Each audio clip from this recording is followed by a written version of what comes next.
Bienvenue à tous et merci de nous rejoindre pour cette nouvelle édition de l'interview. Aujourd'hui, je reçois Sory Camara, ancien directeur général adjoint du port autonome de Conakry en Guinée.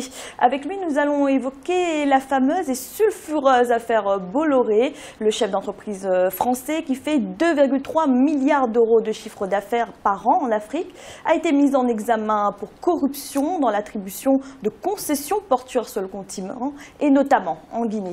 Bienvenue. Merci. Merci d'avoir accepté notre invitation. Merci. Sory Camara, cette affaire Bolloré, elle a commencé en 2008 avec l'appel d'offres pour l'attribution du terminal à conteneurs du port de Conakry. Pourtant, au moment de cet appel d'offres, ce n'est pas Bolloré, le groupe Bolloré qui est choisi, c'est Jetma International, filiale de Necotrans. Comment s'est fait ce choix? Bon, j'avoue que pour comprendre la véritable situation de ce problème, il faut d'abord remonter un peu bien avant 2008. Et je dis qu'en 1992, on a réalisé le premier terminal à conteneurs du port de Conakry. Et sur financement Banque africaine de développement, Banque mondiale, KfW de l'Allemagne. 15 ans après, le terminal à conteneurs était à saturation. Nous nous sommes adressés aux bailleurs de fonds, notamment l'Agence française de développement, AFD, la Banque européenne d'investissement et la KfW pour nous permettre d'avoir des financements nécessaires pour faire l'extension du terminal à conteneurs. J'avoue que nous avons mis 8 ans de discussion. On n'a pas obtenu les fonds nécessaires. Les bailleurs de fonds institutionnels nous ont dit à cette occasion que pour que nous puissions décaisser les fonds nécessaires à l'agrandissement du terminal à conteneurs, il fallait que le service de la dette soit bien assuré au niveau de l'État, que les élections soient organisées à bonne date, des conditionnalités en réalité qui n'avaient rien à voir avec le fonctionnement de port. Donc vous vous êtes adressé aux opérateurs privés. Parfait. Alors, à cette époque, nous nous sommes dit, nous allons faire comme les autres ports, nous allons renoncer aux bailleurs de fonds institutionnels et on va s'adresser aux partenariats publics-privés. C'est ainsi que le 13 février 2008, nous avons lancé un appel d'offres. On a d'abord obtenu du gouvernement l'autorisation de lancer un appel d'offres et on a fait des appels d'offres qu'on a lancés. Il y a eu 13 sociétés qui se sont manifestées, mais à l'arrivée, ce sont 4 groupes, voilà. 4 groupes qui se sont finalement... Quels sont ces 4 groupes? Ces 4 groupes sont APM Terminal, qu'on appelle MAX, il y a Jetma International, il y a aussi Afri Marine, et puis le 4e groupe, c'était Bolloré. Voilà. La soumission a été faite, des commissions ont été constituées. Moi, j'étais membre de la commission d'évaluation. Alors, lorsque la commission a été constituée, nous nous sommes rendus compte qu'au niveau de l'offre de Jetma International, il y avait des manquements. Il y avait notamment des documents qui manquaient dans son document, à savoir le bilan des 3 derniers exercices. Il y avait aussi un document important qui prêtait beaucoup de suspicions, c'était la capacité financière de Jetma International. Alors pourquoi Jetma a été choisi finalement? Voilà, j'en viens. Alors, lorsque nous nous sommes rendus compte, il y a un aspect qui a un peu joué en faveur de il y a 2 aspects même qui ont un peu joué en faveur de Jetma International.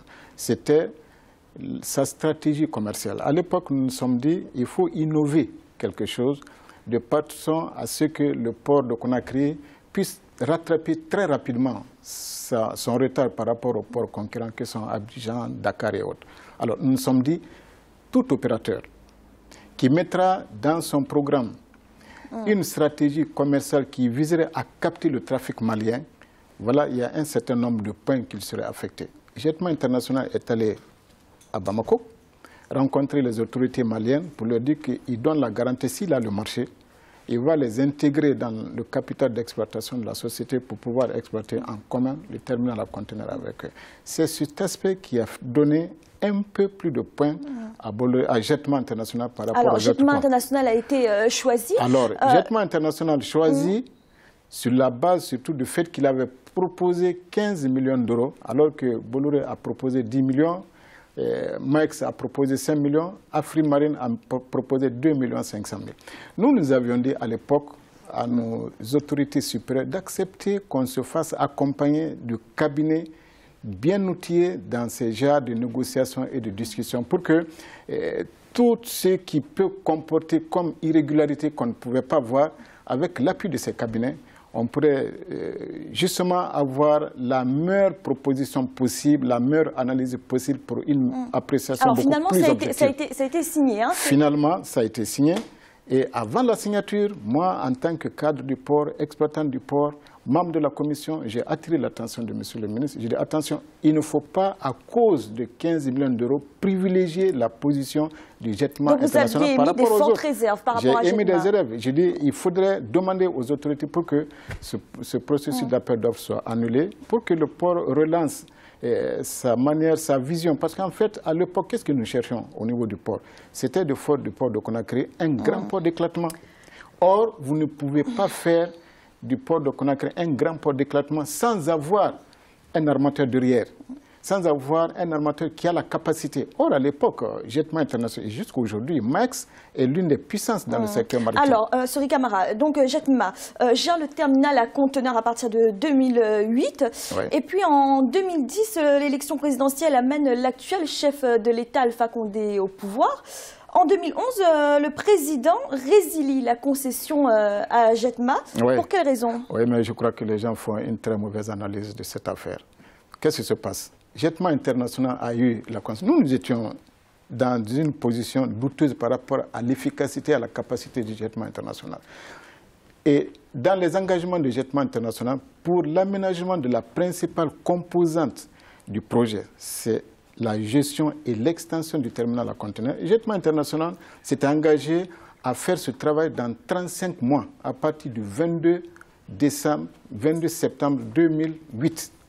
Mais tenez-vous bien, jusqu'au moment où Alpha Condé venait au pouvoir, c'est-à-dire au moment où le conseil d'administration a pris la décision de faire suspendre définitivement la convention de concession avec nous, il avait déjà 2 ans, 5 mois, alors qu'en 2 ans, 10 mois, il devait complètement achever les travaux du terminal à conteneurs. Mais en 2 ans, 5 mois, il n'avait encore posé aucune brique.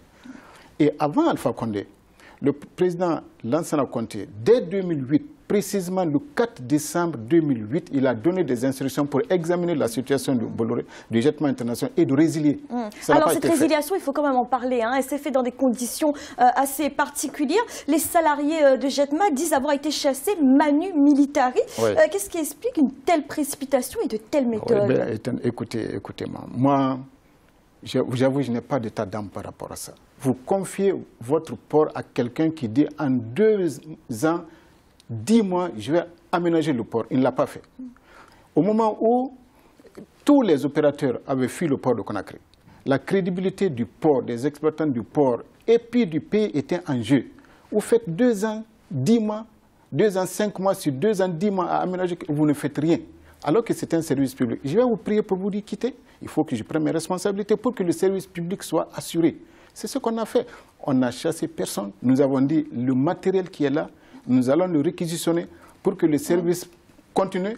Et alors que le service continue, c'est donc le groupe Bolloré qui était 2e au moment de l'appel d'offres qui se voit attribuer finalement cette concession. Pourquoi est-ce qu'il n'y a pas eu un nouvel appel d'offres? Est-ce que ce n'est pas la procédure la plus appropriée? Non, on ne pouvait plus faire un appel d'offres. Je vous dis, retenez très bien, le port pratiquement ne fonctionnait pas. Engager une procédure d'appel d'offres, ça nous aurait pris encore 6 à 8 mois. Qu'est-ce qu'on allait faire? L'opérateur qui est là, il est défaillant. Il faut encore engager le premier, alors que le dossier d'appel d'offres prévoit qu'en cas de défaillance du premier, il faut faire appel au second. C'est ce qu'on a fait. Alors, le président Alpha Condé n'a jamais caché son amitié avec Vincent Bolloré. Vous qui êtes un homme de terrain, un technicien, est-ce que cette amitié n'a pas joué sur ces décisions politiques et économiques? Ça n'a pas du tout. Je le dis en connaissance de cause. Lorsque Bolloré a eu la concession, vous savez, très souvent, en pareil cas, ce sont des cadres qui font le petit malin. Ils ont fait exprès, en plus de la convention du Jetma International, ils ont intégré tout le port. Parce qu'en Guinée, il faut bien savoir que Bolloré ne gère pas le port de Conakry, il ne gère que le terminal à conteneurs. Donc, qu'est-ce que les gens font? Ils intègrent le port conventionnel dans le document de Bolloré. Ce jour-là, je me suis élevé, j'ai dit attention, Bolloré est deuxième juste par rapport au terminal à conteneurs, son extension et sa gestion. Si vous intégrez au contrat de Bolloré le port conventionnel, ça change les données. Je dis, attirons l'attention du monsieur pour qu'il prenne la mesure de ce qui est dans la convention. Les gens m'ont dit non, ce sont ses amis. Je dis attention, je dis c'est mal connaître l'homme. Je dis, si vous ne le voyez pas, moi je prends la responsabilité de le rencontrer. Ne me prenez pas pour un indiscipliné. Alors si vous estimez que tout a été fait dans la transparence totale, pourquoi cette enquête a-t-elle été ouverte? Est-ce qu'il y a des choses qui ont été mal faites? Je préfère terminer ce passage-là qui me tient à cœur, parce que les gens peut-être ont une mauvaise conception de la personnalité d'Alpha Condé. Lorsque je suis allé le rencontrer, j'ai dit, Monsieur le Président, je tiens à vous informer que dans la convention de concession de Bolloré, en plus du terminal à conteneurs, il y a le port conventionnel. Le Président était en colère. Aussitôt, il a pris le téléphone, il a dit à Bolloré, si demain, vous n'êtes pas là pour qu'on change ce qui est dans la convention de concession, je l'annule purement et simplement parce que j'aime mon pays. L'avenant a été fait le 24 mars, et puis c'est le lendemain, 2 semaines après cet avenant, que la peau de la première pierre a été faite. En quoi on peut parler d'amitié avec ça? Alors, si vous dites que la dernière chose, si vous dites que les autorités guinéennes n'ont rien à se reprocher dans l'attribution de cette concession portuaire, pourtant le 24 mai 2014, la Guinée a été condamnée par le tribunal de la Cour commune de justice et de l'arbitrage de l'OHADA à payer 38 millions d'euros à Necotrans, une décision qui a été annulée par vice de procédure, mais pas sur le fond du dossier. Sur le fond du dossier, Necotrans a bien eu raison. Alors pourquoi une telle décision? Vous savez, moi j'ai pris part à l'arbitrage. Qu'est-ce que Necotrans a fait comprendre aux juges? Ils ont dit qu'en 2 ans, 5 mois, ils n'ont pas pu poser une brique parce que l'aménagement du terminal à conteneurs était subordonné à l'aménagement de la plateforme ferroviaire, qui était une composante, ce qui était archi faux. Les gens ont pensé que pour accéder au terminal à conteneurs, il fallait d'abord passer par la plateforme de stockage qu'il fallait d'abord aménager, ce qui était faux. Moi, je leur ai dit attention.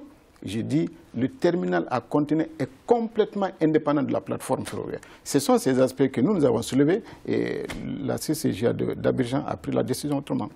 Sori Camara, vous êtes l'ancien directeur général adjoint du port autonome de Conakry. Merci d'avoir répondu à nos questions. Je vous remercie, madame. Merci beaucoup.